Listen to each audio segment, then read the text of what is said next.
फल ज़्यादा, ये हमने कैसे किया?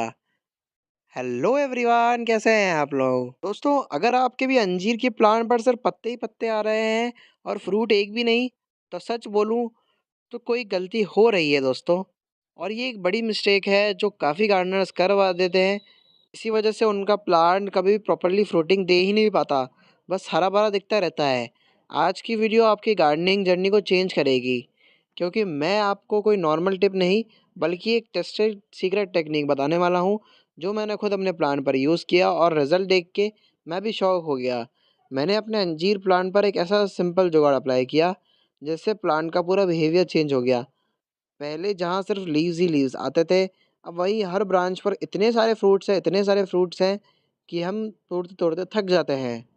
सबसे इंटरेस्टिंग बात क्या है, ये मैंने बिना किसी केमिकल या एक्सपेंसिव फर्टिलाइज़र कोई यूज़ नहीं किया था। सबसे पहले समझना दोस्तों ये ज़रूरी है कि प्रॉब्लम एक्चुअली होती कहाँ है, क्योंकि जब तक रूट कॉज़ समझ में नहीं आएगा तब तक कोई सॉल्यूशन नहीं मिलेगा। जब हम बार-बार प्लांट को खाद डालते रहते हैं या कोई भी नाइट्रोजन रिच फर्टिलाइज़र डालते रहते हैं, तो प्लांट को लगता है कि उसके पास रिसोर्सेज़ की कोई कमी नहीं है। इसलिए वो ग्रोथ पे फ़ोकस करता है, फ्रूटिंग पे नहीं। इसी वजह से प्लांट हरा-भरा दिखता है और फ्रूटिंग ऑलमोस्ट ज़ीरो हो जाती है। दूसरी बड़ी गलती ये होती है कि प्लांट को बिल्कुल फ्री छोड़ देते हैं ग्रो होने के लिए, ना प्रूनिंग करते हैं, ना ही कंट्रोल करते हैं। रिजल्ट ये होता है, प्लांट अंदर से डेंस हो जाता है, सनलाइट अंदर तक नहीं पहुंचती। सनलाइट की कमी की वजह से प्लांट भी प्रॉपर्ली फोटोसिंथेसिस नहीं कर पाता और फ्रूटिंग हार्मोन्स एक्टिवेट ही नहीं हो पाते प्लांट के। इसलिए सिर्फ पानी और खाद देना इनफ नहीं है, प्रॉपर मैनेजमेंट भी ज़रूरी है दोस्तों। आपको इसकी प्रॉपर प्रूनिंग करनी है। अब आते हैं सबसे इंटरेस्टिंग टॉपिक पर, जो मैंने जब चेंज किया तो मेरे को इतनी अच्छी ग्रोथ देखने को मिली। मैंने प्लांट को थोड़ा-सा स्ट्रेस दिया है। हाँ, सुनने में अजीब लगेगा पर ये एक अच्छा टेक्नीक है दोस्तों। जब प्लांट को लगता है कंडीशंस परफेक्ट नहीं है, तो वो फ्रूटिंग स्टार्ट कर देता है।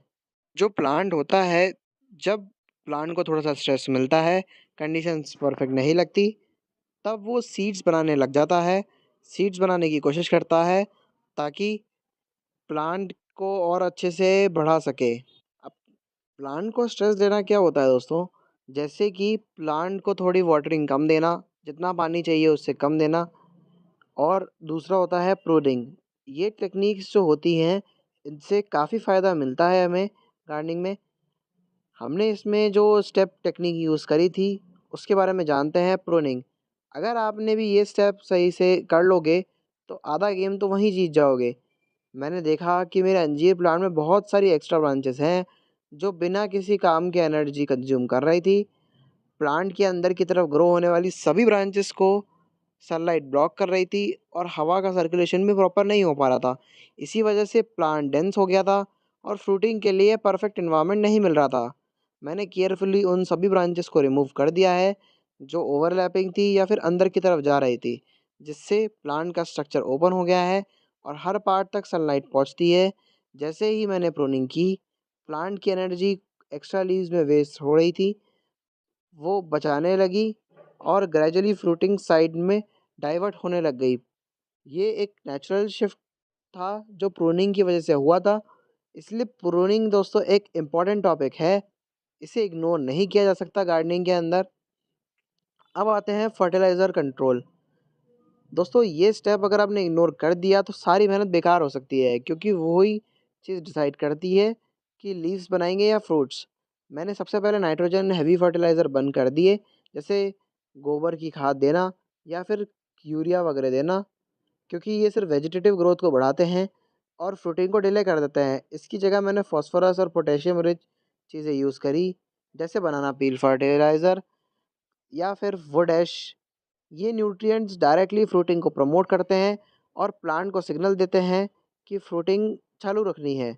कुछ ही दिनों में मैंने नोटिस किया कि लीव्स की नीचे ग्रोथ स्लो होने लग गई और उनकी नोड्स पर छोटे-छोटे फ्रूट बड डेवलप होने लग गए, जो आगे चल के एक बड़े फ्रूट्स बन गए हैं। इसलिए हमेशा याद रखना है दोस्तों, ज़्यादा खाद देना स्मार्टनेस नहीं है। सही तरीके की खाद देना और सही खाद देना, ये स्मार्टनेस कहलाती है। बैलेंस मेंटेन करना एक बहुत ही बड़ा सीक्रेट है। तीसरा स्टेप है दोस्तों वाटर कंट्रोल, जो मेरे लिए सबसे बड़ा गेम चेंजर था।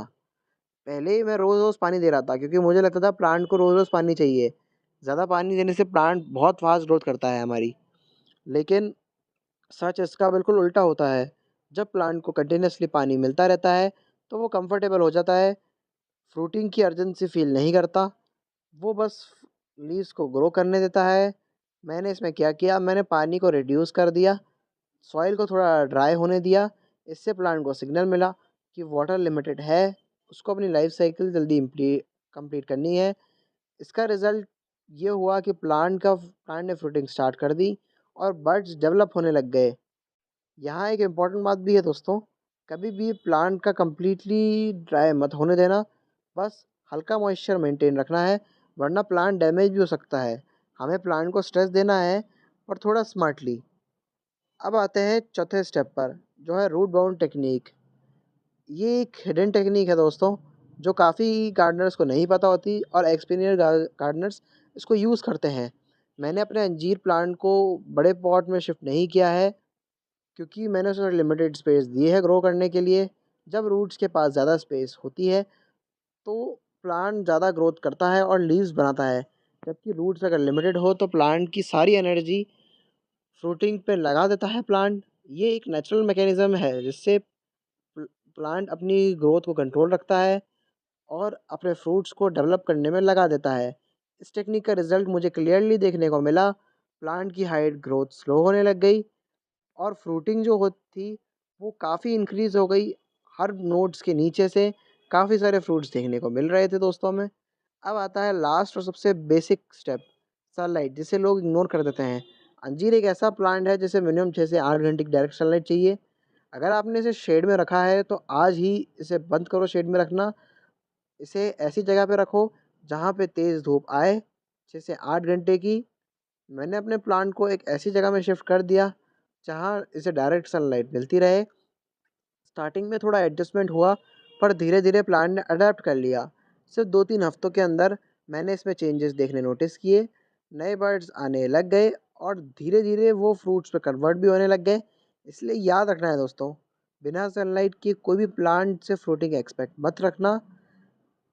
कोई भी फ्रूटिंग प्लांट को बिना सनलाइट के नहीं रहा जा सकता। सनलाइट की वो सनलाइट ही वो इंजन है जो प्लांट को एनर्जी देता है चलने के लिए, इसलिए सनलाइट बहुत ही ज़रूरी है। अब बात करते हैं सबसे एक्साइटिंग पार्ट की, जो मैंने एक्सपीरियंस किया। सच में वो अनबिलीवेबल था। पहले मेरा प्लांट सिर्फ पत्तों से भरा हुआ था, एक भी फ्रूट्स नहीं थे इसमें। मुझे लगा था कि शायद ये फ्रूट कभी नहीं देगा, लेकिन जैसे ही मैंने ये स्टेप्स फॉलो किए, कुछ ही हफ्तों में सिचुएशन कम्प्लीटली चेंज हो गई। हर ब्रांच पे छोटे-छोटे अंजीर लगने लग गए थे। धीरे-धीरे वो फ्रूट्स में बड़े होने लग गए थे और क्वांटिटी इतनी ज़्यादा हो गई थी कि मुझे ब्रांचेस को सपोर्ट देना पड़ रहा है। टेस्ट की बात करूँ तो घर का फ्रेश अंजीर का टेस्ट मार्केट से 10 गुना बेहतर होता है दोस्तों। ये एक्सपीरियंस काफ़ी कम गार्डनर्स को मिलता है। इसलिए अगर आपने भी अंजीर का प्लांट नहीं लगाया है, तो ग्राफ्टेड प्लांट लगाओ। अब आप लोग समझ गए होंगे कि सिर्फ पत्ते नहीं, बल्कि फ्रूट्स कैसे लेने हैं आपको। बस थोड़ी सी स्मार्ट गार्डनिंग टेक्निक्स, सही गार्डनिंग टेक्निक्स यूज़ करनी है। एक बार फिर क्विकली याद रख लो दोस्तों, प्रूनिंग करना है ताकि एनर्जी सेव हो, नाइट्रोजन कम रखना है ताकि फ्रूटिंग ट्रिगर हो, पानी कंट्रोल रखना है ताकि स्ट्रेस मिले थोड़ा, रूट्स को थोड़ा रूट बाउंड रखना है ताकि लिमिटेड हो ग्रोथ रूट्स की और उनका सारा फोकस फ्रूटिंग पे हो, और फुल सनलाइट देनी है ताकि प्लांट हमेशा एक्टिव रहे। अगर आज की वीडियो आपको हेल्पफुल लगी हो, तो सब्सक्राइब करना, कमेंट में लिखना अंजीर किंग। मिलते हैं नेक्स्ट वीडियो में कोई नए टॉपिक के साथ, तब तक के लिए हैप्पी गार्डनिंग।